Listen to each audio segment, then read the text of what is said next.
Ethan Walker stepped out of the college gates just as the sun began melting into the horizon, a burnt orange glow stretching across the sky. The day had been long enough to drain whatever energy he had woken up with, and the moment he reached the empty parking lot, a familiar weight settled in his chest. His friend who usually dropped him off had left early, and Ethan, once again, had no vehicle to rely on. He paused at the edge of the pavement, adjusting the strap of his backpack. The breeze carried a mixture of dust and warmth, brushing against his face as he considered walking the 4 miles home. It wasn't impossible, but the exhaustion in his muscles made the idea feel heavier than his backpack. He took out his phone, hoping for a message or a missed call, anything that suggested he wasn't entirely stranded.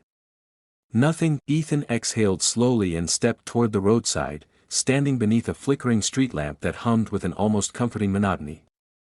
Students rushed past him, some laughing, some half-running toward buses or motorcycles, but Ethan remained still, observing everyone with a quiet detachment.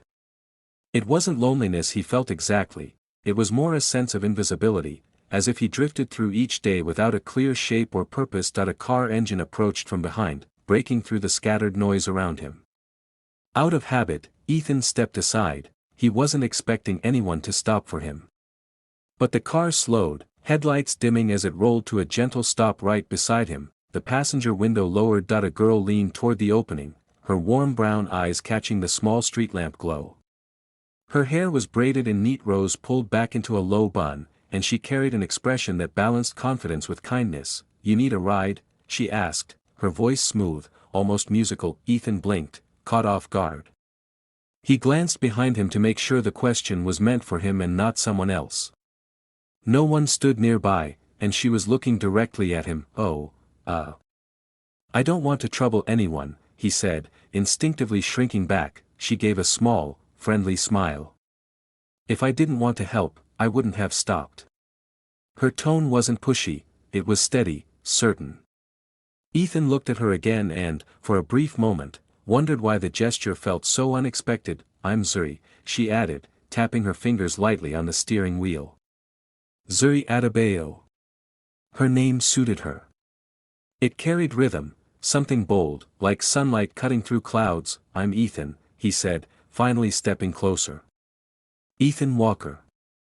"Well, Ethan Walker," she said with a playful tilt of her head, "are you getting in or planning to make friends with that street lamp?" He couldn't help a small laugh, short, but genuine. After a quick mental debate, he opened the passenger door and slipped inside, carefully closing it behind him. Her car smelled faintly of mint and something sweet, maybe vanilla. It was calming. As she pulled back onto the road, Ethan found himself sitting stiffly, unsure where to place his hands. Zuri seemed to notice but didn't comment. Her relaxed posture made the car feel less like a stranger's space and more like an unexpected refuge. "You look like you had a long day," she said. "That obvious?" She chuckled softly.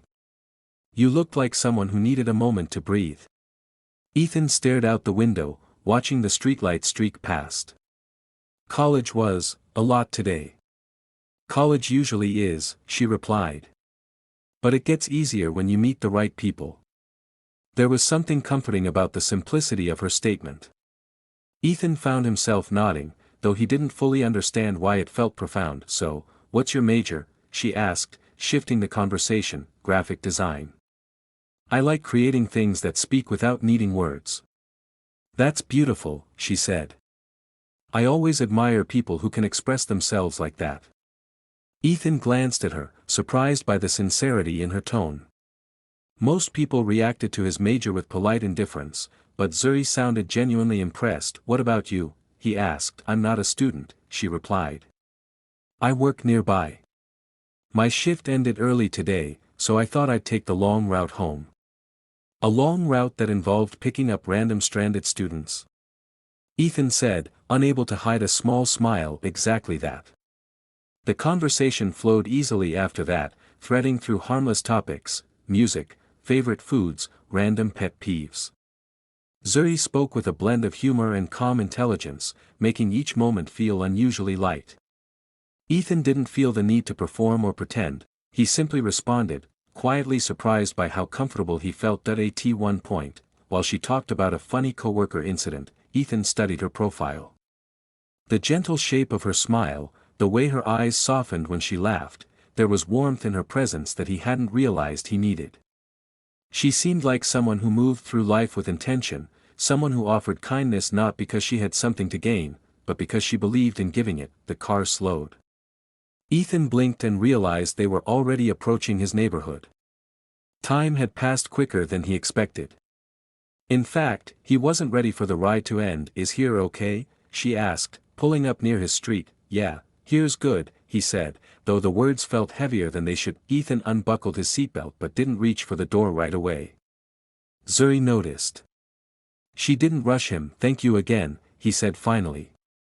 "I didn't expect someone to, well, you know. To stop," she finished gently. "Sometimes people just need someone to pause for them. Even for a moment." He absorbed her words slowly, letting them settle into the quiet parts of him that rarely received attention. "Maybe I'll see you around," she added. The idea felt strangely hopeful. "Yeah. I'd like that." Zuri smiled, soft, sincere, unforced. "Take care, Ethan." He stepped out of the car, closing the door carefully. Zuri drove off, her taillights shrinking into the dusk until they merged with the scattered glow of the street. Ethan stood still for a moment, the night deepening around him. Something inside him felt different, not dramatic, not overwhelming, but quietly shifted, as though the world had tilted just enough for him to feel it. That he wasn't sure what the evening meant or why a simple car ride lingered in his mind, but he knew one thing was certain: this wasn't the end of their story. It felt like the very beginning. Ethan Walker hadn't expected one car ride to occupy so much space in his mind, yet the next morning he found himself replaying small moments: Zuri's soft laugh, the calm assurance in her eyes, the way she spoke as if she understood things he didn't say out loud. He had known her for less than an hour, but her presence lingered like a melody that refused to fade. He checked his phone out of habit, though he knew he didn't have her number. A small disappointment pressed against him, ridiculous but real. He slipped the phone back into his pocket and walked toward the college gates with footsteps heavier than usual. Classes moved slowly that day. His mind wandered during lectures, drifting between notes on graphic design principles and fragments of the conversation he'd shared with her. By noon, his friend Logan Pierce noticed his distraction. Logan was loud, sharp-witted, and the type who enjoyed pointing out anything unusual. "You look like someone replaced your brain with a blank sheet of paper," Logan muttered while unwrapping his sandwich. Ethan forced a smile. "Just tired." "Or thinking about something," Logan countered, raising an eyebrow. Ethan offered no explanation. He wasn't ready to share yesterday's encounter. It felt too new, too fragile, like telling someone would make it disappear. Logan shrugged and dropped the subject, filling the silence with pointless commentary that Ethan barely absorbed. By the end of the day, Ethan mentally prepared himself for the long walk home. The thought exhausted him, but he tried to accept it. He stepped out of the main gate and instinctively glanced toward the roadside.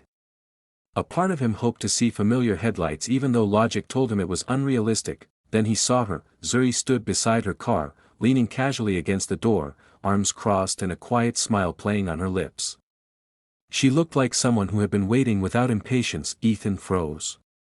"You, what are you doing here?" "Taking the long route home again," Zuri said. "Coincidentally, it passes right through here." "Coincidentally?" "Conveniently," she corrected, amusement flickering in her eyes. "Want a ride?" He didn't hesitate this time. "Yeah. I do." He slid into the passenger seat with more ease than before. The scent of mint and vanilla still filled the space. Zuri started the engine, and the warmth of familiarity settled between them, not overwhelming, but steady. "How was your day?" she asked, chaotic. "Yours?" "Surprisingly calm," she replied. "Helps when the weather behaves and customers don't decide to turn dramatic." Ethan chuckled. "You work in customer service?" "Technically," she answered. "I help manage shift rotations at a local cafe. The job is simple, the people aren't." There was something about the way she spoke, measured, gentle, but edged with humor. Ethan found himself relaxing, his shoulders dropping from their rigid tension. They talked again, but this time the conversation drifted deeper without forcing itself. Ethan mentioned his struggles with group presentations, how he felt out of place around people who always seemed more confident than him. Zuri listened without interrupting, nodding occasionally in a way that made him feel heard rather than analyzed. When the light turned red, she looked at him properly. "You're harder on yourself than you need to be." Ethan looked away, unprepared for the sincerity in her voice. I don't want to disappoint anyone." "Who are you trying so hard to impress?" He didn't answer. The question nudged at something buried, something he wasn't ready to examine. Instead, he shifted the conversation. "What about you? You seem like someone who always knows what she's doing." Zuri let out a soft laugh. "I wish. I just pretend well. Life feels easier when you walk like you know where you're going, even if the truth is blurry." Ethan considered her words carefully. "That sounds exhausting." "Sometimes," she admitted. "But I'd rather carry a burden than let it crush me." The honesty surprised him. Zuri had an aura of control, but hearing her vulnerability made her feel even more real, more human. Minutes passed without dialogue, but the silence was comfortable, textured with unspoken thoughts instead of awkwardness. When Zuri finally parked near a small lakeside overlook, a place Ethan had never visited before, he turned to her in confusion. "You said you were taking me home," he said. "I am," she replied. "But this is on the way. And I thought maybe you needed fresh air more than four walls." Ethan opened the door and stepped out. The lake shimmered under a soft afternoon light, rippling with gentle waves that mirrored the quiet turmoil inside him. Zuri joined him, standing close enough to be felt but not touching. "You come here often?" he asked. "When I need to think," she replied. "Or when the world feels too loud?" Ethan nodded. "I get that." The wind pressed against his sleeves, cool and steady. For a moment, he felt suspended, caught between the simplicity of the moment and the complexity of emotions forming quietly inside him. "You're different today," Zuri said suddenly. "How?" "Quieter. But not in a bad way. More like you're trying to understand something." Ethan hesitated. "I don't know what I'm feeling. Or why." "You don't have to figure it out alone," she said softly. "Sometimes it's enough to let yourself feel without naming it." Her words settled into him like ripples spreading across water, slow, gentle, inevitable. A small notification buzzed in Ethan's pocket. He glanced at it. A message from someone he hadn't heard from in months, Caleb Hayes, a friend he once cared about more deeply than he ever admitted. Caleb had left abruptly, without explanation, and the unresolved emotion still lay buried like an unfinished chapter. The text was simple: "Hey. Haven't seen you in a while. Can we talk?" Ethan's chest tightened. Zuri noticed the shift in his expression but didn't pry. "You okay?" she asked. "Don't know." He slipped the phone back into his pocket. Zuri didn't ask again. She simply stood beside him, the silence between them turning heavier but not uncomfortable. Something had changed. Not just in him, but in the space that stretched between them, something delicate yet powerful, like the first crack in a closed door. As the wind rustled through the trees and the lake shimmered at their feet, Ethan realized the truth with quiet clarity. Whatever path he was on, it was no longer the same one he had walked yesterday, and it was leading him towards something he wasn't prepared for, but desperately wanted to understand. The moment lingered, unresolved yet full of promise, pulling him into a future he couldn't yet see. Ethan Walker stood beside the lake long after the breeze had settled into a quiet rhythm, long after the sunlight dipped low enough to blur the edges of everything around him. The world felt muted, yet his thoughts spun in sharp circles. Zuri's presence grounded him, but Caleb's unexpected message tugged at him with a pressure he hadn't felt in months. It was an old wound reopening without warning. Zuri watched him carefully, her gaze studying his expressions the way someone studies a shifting sky, trying to predict the coming weather without forcing it. She didn't ask about the message again, but her silence carried a subtle encouragement, as if reminding him that he didn't need to hide. Ethan inhaled deeply, steadying himself. "Today feels heavier than I expected," he said quietly. "It happens," Zuri replied. Sometimes something small pulls at a thread that's been waiting to unravel. Her words felt too accurate, like she could see through the layers he never let anyone touch. Ethan turned away from the water. We should head back. Zuri nodded, unlocking the car with a soft beep.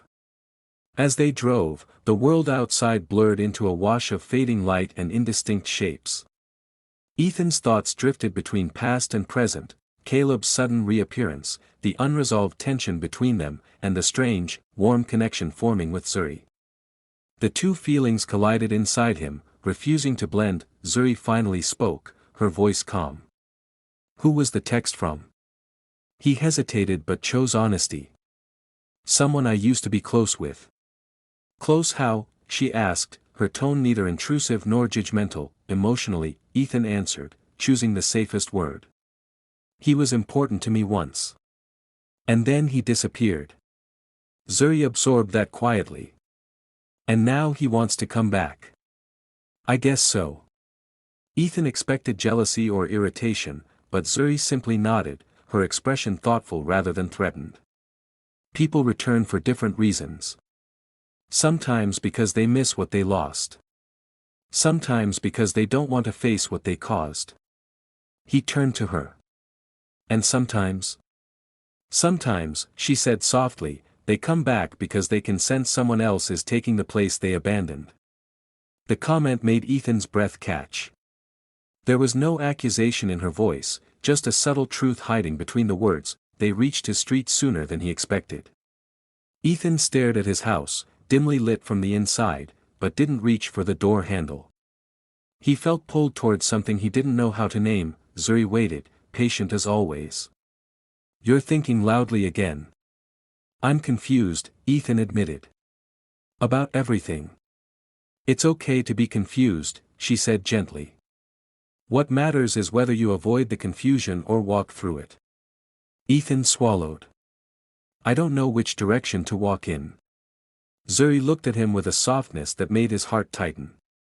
Then start by being honest with yourself. Even if the truth scares you. He held her gaze for a long moment. She didn't push him, didn't corner him into choosing.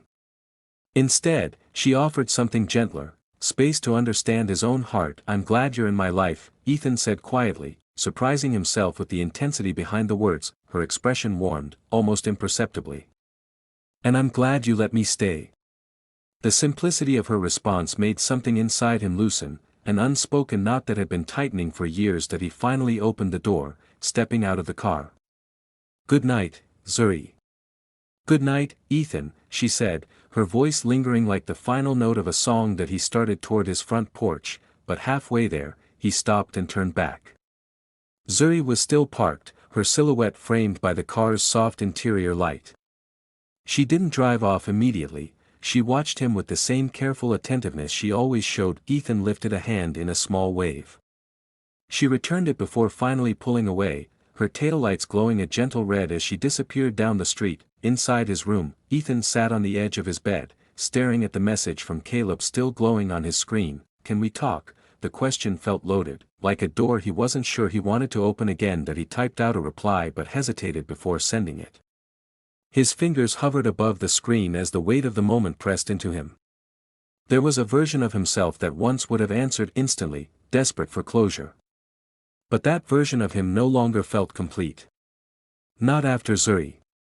Not after the unexpected calm she brought into his life. That he deleted the draft and set the phone aside, but his chest still tightened with uncertainty. Zuri represented something new, something warm, steady, and quietly transformative. Caleb represented unresolved emotions, unfinished conversations, and a part of Ethan he had tried to bury. That he lay back against the pillows, eyes fixed on the ceiling. His chest felt divided, pulled between the familiar ache of the past and the alluring pull of a new beginning. The night deepened around him, silent and still, but Ethan's thoughts refused to rest. For the first time in a long while, he sensed he was standing at the beginning of a crossroads, one that wouldn't wait forever. A soft vibration broke the silence. His phone lit up again, this time. The message wasn't from Caleb. It was from an unknown number, but the name attached felt like a calming breeze. Through an open window, Zuri, I hope you're okay. Text me if you need to talk. Ethan stared at the screen, a slow breath leaving his lungs as something gentle unfurled inside him. Her message didn't demand anything.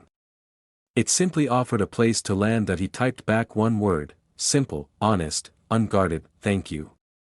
He didn't know what tomorrow would bring, or how Caleb's sudden return would collide with the quiet connection forming with Zuri, but he knew one thing with unsettling clarity: his life had shifted again, just slightly, enough to feel the change echo through him, and whatever came next, he wasn't sure he was ready, but he couldn't walk away from it either. Something was unfolding, and it was only just beginning.